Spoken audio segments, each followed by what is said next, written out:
천자문의 염정삼 문준혜입니다. 네, 안녕하세요. 오늘은 제8강의 8글자를 배우겠습니다. 네. 8글자는 어떤 글자들이죠? 네, 과진이내, 체중, 개강 이 8글자입니다. 네. 그 글자들의 이제 뜻과 음. 그 다음에 발음, 음을 간단하게 먼저 설명해 주실까요? 네. 과는 과실 과자, 네. 진은 보배 진자, 네. 그 다음에 리는 오얀 리, 내는 능금 내자입니다. 네. 네. 그래서 과일 중에서는 그 오얏과 네. 능금을 진짜는 이제 보배 진짜니까요. 보배롭게 여긴다 이렇게 해석하면 되겠고, 네. 채는 야채 할 때 채자, 네. 중은 귀중하다, 네. 개는 겨자 개자죠. 그 다음에 그렇죠. 강이 생강 강자. 그래서 야채 중에서는 겨자와 생강을 중시한다 이렇게 해석할 수 있습니다. 네. 그러면 이번 시간에 배울 글자들은 과실과 야채에 관한 네. 글자들이 나온다는 뜻이겠네요. 네. 자, 그러면 한 글자씩 일단 설명해 주실까요? 네. 먼저 과일 과자를 보시면요. 네. 이게 위에 오늘날의 그 네. 설문 해자에 보시면 밑에 있는 게 이제 나무 목자고 네. 그 위에 밭전자처럼 생긴 것이 있습니다. 그래서 네. 이제 밭전자와 나무 목자에 결합된 회의자로 오해하시는 분이 계신데 네. 실상은 이거는 과일의 나무에 달린 과일의 모습을 그대로 상용한 글자입니다. 네. 그래서 이제 앞에로 가보시면 그 서주시기의 근문의 자형을 보시면 그걸 분명하게 알 수가 있는데요. 밑에 있는 게 이제 나무고 네. 위에 있는 게 둥그렇게 생긴 네. 과실의 모습을 그대로 상영해가지고 이렇게 만들었는데 나중에 이게 글자가 정리가 되면서 밭전자처럼 생기게 된 거죠. 제가 보기에는 이 서주시기의 문자를 보면 네. 마치 어린아이들이 이제 머리가 큰 사람이 네. 춤을 추고 있는 것 같은 네. 그런 모양인데 요런 글자가 사실은 나무에 달린 과실을 크게 그리느라고 그렇죠. 이렇게 네네. 그린 모양이죠. 네. 그래서 원래는 과실만 의미한다면 위에 있는 나중에 네. 밭전차로 발전하게 된 그 모양만 그려줘야 되겠지만 네. 그것만 그렸을 때는 이제 오해의 소지가 생기니까 네. 그것이 무엇을 상용한 것인지 구체적으로 표현해주기 위해서 밑에 이제 나무를 덧붙인 거죠. 이런 형태의 상용자가 덜어 있습니다. 예를 들면 이제 사람의 눈썹 같은 경우에 눈썹 밑자가 있잖아요. 네. 눈썹만 그리면 그게 뭔지 알 수 없으니까 그 밑에 이제 눈목자를 함께 그려주는 거죠. 그래서 이것은 이제 과일을 표현한 그대로 상용한 글자다 이렇게 이제 알 수 있습니다.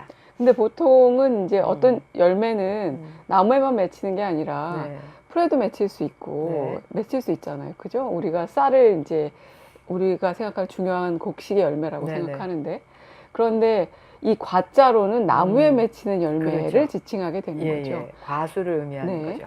근데 이 과자에는 열매라는 뜻 말고도 굉장히 또 많은 뜻들이 담겨 있죠. 조금 더 설명해 주실까요? 과자가 이제 과일이라는 게 첫 번째 의미니까 과일이라는 나무는 이제 심기면 1년이라는 시간이 지나면 일정 기간이 지나면 반드시 맺힌다는 것을 알 수 있지 않습니까? 이런 것이 이제 일에 적용된다고 하면 열매처럼 반드시 생각한 대로 일이 이루어지는 것.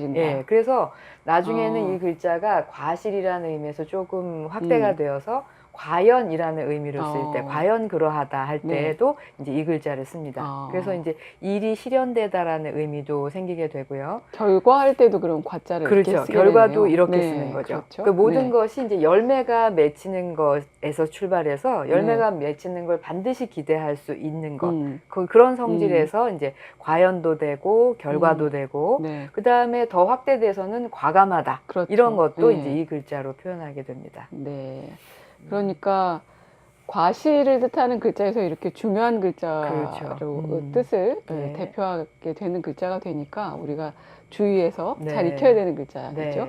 그 다음 글자 한번 보실까요? 그 다음 글자는 이제 보배 진자인데요. 왼쪽에 있는 것이 이제 임금 왕처럼 보이지만 실상은 이제 구슬 옥자입니다. 그래서 구슬 옥자가 다른 글자와 함께 글자를 형성할 때, 즉 붓으로 사용될 때는 네. 오른쪽에 원래는 단독으로 쓰면 점 하나가 있잖아요. 그래서 그렇죠? 임금 왕하고 네. 구분을 해주는데 그땐 점을 빼버립니다. 네. 그래서 왼쪽으로 붙여서 이제 구수를 표현하는 글자가 들어가고 오른쪽에 있는 것은 네. 이게 이제 발음 성분이에요. 그래서 부분이군요. 진으로 읽습니다. 네. 이것이 합쳐져서 이제 귀하다라는 의미를 나타내는데 설문해자에 보면은 이 글자가 보배라는 의미의 보자로 보야 이렇게 이제 설명이 되어 있어요. 그래서 보물, 보배라는 의미가 이제 본래 의미입니다.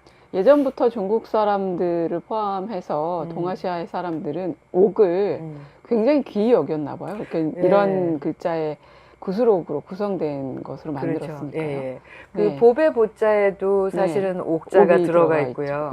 그 다음에 예를 들면 한비자에 나오는 화시지 벽 할 때의 그 벽자도 사실은 옥을 얘기하는 거거든요. 그러니까 동양 사회에서 특히 이제 중국 사회에서는 옥이 중요한 보물 중에 하나였고 귀한 보석이었던 것 같습니다. 네.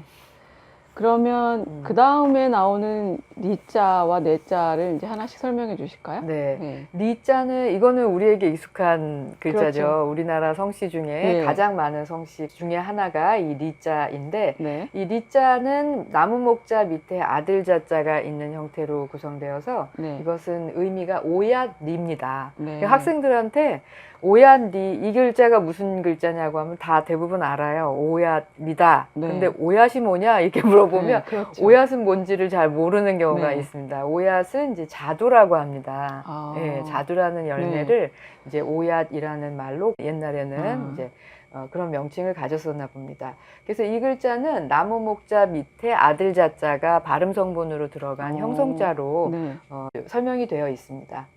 설문해자에도 그대로 위에가 나무 목으로 되어 있고 밑에가 이제 아들 자로 되어 있죠. 그 다음 글자는 역시 이제 나무 목으로 구성된 글자이긴 한데 이게 발음이 네라고 읽어야 되죠? 그죠? 발음이 네예요. 그래서 위에가 나무 목이고 밑에가 이제 보일 시자인데 그래서 이거는 이제 나무이고 밑에가 시자가 발음 성분인 형성자입니다. 그래서 지금은 이게 시이니까 시하고 네하고 이제 발음 차이가 좀 있어 보이잖아요. 근데 이제 예전에 이 글자가 처음 만들어졌을 그 당시에는 발음적인 관계가 더 긴밀했을 것으로 생각이 되고요. 발음이 이제 시간이 지나면서 변하다 보니까 지금은 좀 차이가 생겼지만 원래는 밑에 있는 보일 시자가 발음 성분이다 이렇게 생각하시면 되겠습니다. 이 능금이 뭔지는 아시죠? 그렇죠. 그 말은 우리한테 굉장히 익숙하게 많이 사용이 되죠. 사과죠, 사과. 네, 그렇습니다. 능금은 다른 이 능금 네자로 우리는 이제 풀이를 하는데 혹은 이것을 벚나무의 어떤 열매로 표현하거나 또는 석류 종류이다라고 설명하는 책도 있습니다. 근데 이제 가장 흔하게는 이게 능금 네자, 사과를 의미하는 글자로 이해하는 것이 좋을 것 같습니다. 근데 저희가 이제 알고 있는 이 네자는 이제 나무목에 지금 보일씨가 붙어 있는 이제 그런 자형으로 알려져 있는데 이게 위에 목이 아니라 큰 대자로 구성된 글자도 있지 않습니까? 있어요. 그것도 네로 읽히죠. 같은 글자입니까? 아니면 다른 뜻의 다른 글자입니까? 원래는 같은 글자였던 것 같습니다. 그래서 나무 목자 부분이 획 하나가 떨어져 나가서 이제 큰 대가 되면서 이게 두 개의 글자가 돼버렸는데 이 큰 대자 밑에 보일 시자가 있는 이 형태는 어찌 내자, 어찌하다, 그러니까 의문사로 쓰이는 이제 어찌 내자입니다. 그래서 이 글자는 원래 이렇게 본래의 글자의 구조하고 관계없는 다른 의미로 쓰이는 걸 우리가 가차라고 지난번에 이제 설명을 했는데 아마도 이 능금 내자가 발음이 같은 이제 어찌라는 의미를 나타내는 글자로 이제 사용이 되면서 글자의 모양이 나무목에서 큰 대자로 이렇게 변화가 돼서 두 글자로 분화가 된 것 같습니다. 그렇지만 원래는 이제 같은 글자였다가 분화가 됐다 이렇게 보는 게 타당할 것 같습니다. 저는 개인적으로 자두와 사과를 굉장히 좋아하는 편인데요. 그런데 예전에 중국 사람들도 이 과일 중에 왜 이런 자두나 능금, 사과를 보배롭게 여기게 되었을까요?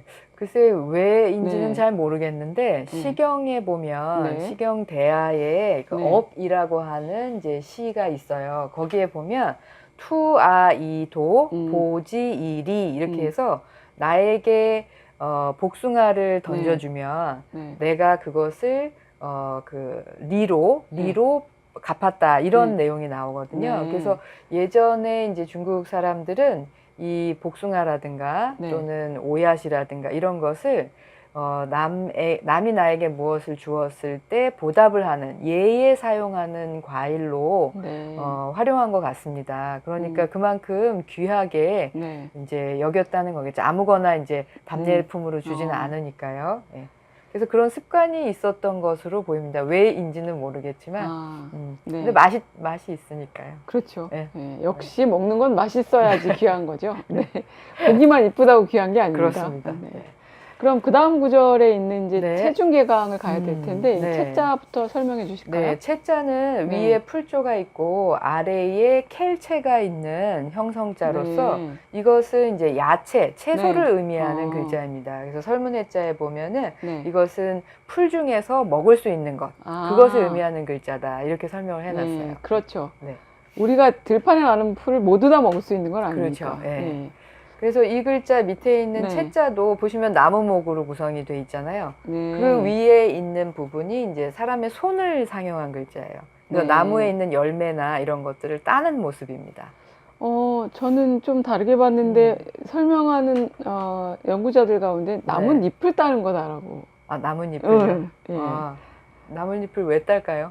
나뭇잎도 이파리 자체도 요리를 해서 먹을 수 있는 잎들이 있으니까. 나무의 이파리를. 네, 네. 이파리 자체를. 네. 근데 원래는 풀이 있거나 없거나 그렇다면 우리가 먹을 수 있는 일종의 식물인 것이죠. 네. 채자로 표현할 수 있는 게. 그 풀초가 달린 채자요? 예, 풀초가 달려 있거나 아니면 달려 있지 않거나 음. 그 의미 자체가 그 자형에, 소리를 나타내는 자형에 이미 들어있다고 봐야 되지 않을까요? 네. 아, 그러니까 애초에는 아마도 나무에 달려있는 그것이 나무의 잎이 되었든 아니면 열매가 되었든 딴다는 거는 먹기 위해 따는 것일 그렇죠. 테니까요. 그 글자가 딴다는 의미도 나타내고 이제 따서 먹을 것도 나타냈겠죠. 그러다가 이제 나중에 분화가 되면서 먹을 것을 표현하는 것은 위에 풀초를 붙여서 구분해줬다 이렇게 볼 수도 있을 것 같습니다. 그 설명이 훨씬 더 이해하기 쉽겠네요. 자, 그 다음 글자는 이제 중자인데요. 네, 이게 중자가 이 글자가 좀 복잡하게 보이네요. 네. 이 글자는 설문해자에는 후야 해서 두터울 후로 의미가 표시가 되어 있어, 설명이 되어 있어요. 우리가 지금은 무겁다고. 무거울 중으로 설명을 하죠. 옛날 고문자들을 설명해 주시면 무겁다는 의미가 어떻게 이 글자에 들어있는지 알 수 있을 것 같아요. 네. 가장 오래된 서주시기 금문의 모습을 보시면 맨 앞에 왼쪽에 있는 게 뭘로 보이십니까? 사람으로 보이죠. 이건 당연히 사람입니다. 네. 그리고 오른쪽에 있는 것은 마치 꾸러미 같은 것을 짓의 모양이거든요. 이게 나중에 이제 동력동자를 의미하는 글자로 이제 사용이 되면서 이제 방향을 나타내게 됐지만 원래는 물건 같은 것을 꾸러미를 만든 형태로 생각이 됩니다. 그래서 사람이 물건을 지고 있는데 이제 무거운 물건을 지고 있는 거죠. 그렇죠. 그래서 이제 무겁다는 의미가 이 글자에서 글자 원래만 서주시기의 글자를 보시면 무거운 짐을 짊어진 사람을 통해서 무겁다는 개념을 표현했구나 하는 걸 알 수가 있습니다. 그런데 이 글자가 점차 모양이 변해요. 서주시기의 글자 세 번째 글자를 보시면 이 원래는 사람이 왼편에 있고 등에 짐을 짊어지고 있어야 되는데 사람이 위로 올라가 버립니다. 아래로 내려오는군요. 그러면서 동자가 밑으로 내려오게 되죠. 그래서 이게 우스갯소리긴 하지만 등짐이 너무 무거워가지고 점점 아래로 내려온 게 아닐까요? 그래서 사람이 무게를 이기지 못하고 그렇죠. 짐이 밑으로 이제 흘러내려 버린 형태가 돼버린 거예요. 그래서 점차로 그 위에 있는 사람의 모양이 이제 변화가 되면서 지금 우리가 사용하고 있는 글자로까지 이제 변화가 된 거죠. 그래서 원래의 모습을 찾아보기가 어렵게 됐습니다. 지금 해서자형에서는 이게 사람이 등에 짐을 진 건지 이런 걸 파악하기 되게 어렵게. 그렇죠. 동력동 일동자의 모습도 보이지가 않잖아요. 그렇죠. 예, 네. 그래서 현재로서는 이 그 설문 해자에 보이는 네. 소전의 자형부터 글자의 원래 모습, 원래 의미를 표현하기가, 찾아내기가 네. 어려운 형태가 되어버렸습니다. 중자는 무겁다는 뜻도 있지만 굉장히 중요하다 할 때의 중자입니다. 그렇죠? 예. 이 중자가 그런 의미에서는 의미를 많이 담고 있는 그런 복잡한 중요한 글자예요. 예, 복잡한 글자인데 네. 어떤 의미들이 여기에 있을 수 있는지 좀 설명해 주실까요? 가장 기본적으로는 무겁다는 의미니까요. 그렇죠. 그러니까 무게감이 있는 것을 표현할 때 이 중자를 쓴 것 같아요. 그래서 네. 우리가 보통 무게감이 있는 이렇게 사람을 중후하다라는 표현도 중후하다. 쓰고요. 네. 그 다음에 사람을 대할 때 이렇게 무게감 있게 하는 정중하다라는 것도 이 글자를 쓰죠. 네. 그래서 원래는 무게감이 있다는 것에서 조금 더 이제 의미가 발전이 돼서 중요하다든지 귀중하다든지 예, 중시하다, 중대하다 예, 이런 의미까지로 이제 확대된 것으로 보입니다. 네. 그래서 그렇지만 이제 기본 출발은 이제 무겁다에서 하는 것으로 봐야 되겠죠. 그 중복되다 할 때도 이 중자를 쓰잖아요. 그렇죠. 그쵸? 겹치다 할 때도 쓰고 이 중자를 쓰죠. 그러니까 의미가 많이 담겨 있는 굉장히 중요한 글자가 바로 중자다. 네. 이렇게 보시면 그렇습니다. 좋을 것 같네요. 네. 그 다음에 개자하고 강자를 하나씩 설명해 주실까요? 개자하고 강자는 각각 개자는 이제 겨자, 개자. 그 다음에 강자는 생강, 강자를 표현하는 글자입니다. 겨자, 개자는 위에 이제 풀초 아래에 있는 글자가 발음 성분인 낄, 개자예요. 끼어 있다는 의미죠. 그래서 우리가 뭐 중개사 할 때, 중개하다 할 때 개자가 바로 이 글자를 쓰는데요. 허신의 설문해자에서는 이 글자를 채야, 그래서 야채다라고만 설명해 놨는데, 자림이라고 하는 이제 그 자전에서는 신채야. 신이라는 거는 이제 온 국민이 아는 신자입니다. 무슨 신자일까요? 신라면 신자죠. 신라면 신자죠. 매운 신자. 그래서 매운 야채다라는 의미에서 이 겨자 개자를 이제 풀이를 해놨습니다. 그래서 이거는 이제 겨자 개자고, 그 다음에 나오는 게 생강 강자인데요. 이 생강 강자가 지금 보이는 글자는 약간 간화된 형태예요. 원래는 그 풀초 아래에 있는 글자의 왼쪽에 활궁자. 활궁자가 같이 들어간 글자가 원래 글자입니다. 원래에는 더 복잡한 자형의 글자가 맞는데 지금은 성부를 구성하는 그 왼쪽 부분에 그 활궁 부분이 없고 그냥 강자 그 오른쪽 부분만 남겨가지고 글자가 지금 유통되고 있군요. 그 원래 활궁자하고 지금 쓰이는 이 강자하고가 결합되면 굳셀 강자가 됩니다. 굳다, 강하다 이런 뜻이군요. 그러다가 그거 위에다가 이제 풀초를 붙여서 생강 강자를 만든 거죠. 근데 지금은 무슨 이유인지는 모르겠지만 글자의 한 부분이 떨어져 나가서 좀 간단하게 변했다고 볼 수 있겠습니다. 겨자나 생강은 야채 가운데서도 맛도 강하고 향도 강하고 한꺼번에 많이 먹을 수 있는 게 아니라 양념을 조금씩만 먹을 수 있는 건데 왜 그게 야채 가운데 중시되었던 걸까요? 그래서 귀중해서 막 많이씩 쓸 수 있고 많이씩 우리가 사용하는 게 콩나물이나 아니니까. 뭐 시금치나 이런 것처럼 흔하고 그런 게 아니어서 그런 게 아닐까 추정하는데 맞는지는 모르겠습니다. 그럼 오늘 배운 8글자를 다시 한번 정리해 주실까요? 오늘 배운 8글자는 과일과 야채에 대한 이야기였는데 과진, 리네에서 과일 중에는 자두와 그 다음에 사과, 능금을 진짜는 여기서 동사로 보는 게 좋겠습니다. 그래서 보배롭게 여기고 그 다음에 체중, 개강해서 야채, 채소 중에서는 겨자와 생강을 중시한다. 이렇게 중요하게 여긴다. 이렇게 보면 되겠습니다. 그러면 이제 오늘 강의는 여기까지 하고요. 다음 시간에는 이제 해함, 하담, 닌잠, 우상 그래서 바다에서 나는 거, 그 다음에 그 강물에 살고 있는 거, 하늘에 떠다니는 거 이런 것들에 대한 글자들을 배우시겠습니다. 그럼 오늘 강의 여기까지 하겠습니다. 감사합니다. 감사합니다. 이게 8강. 8강. 이게 8강이요? 8강이죠? 8강 들어갑니다. 하나, 둘, 셋.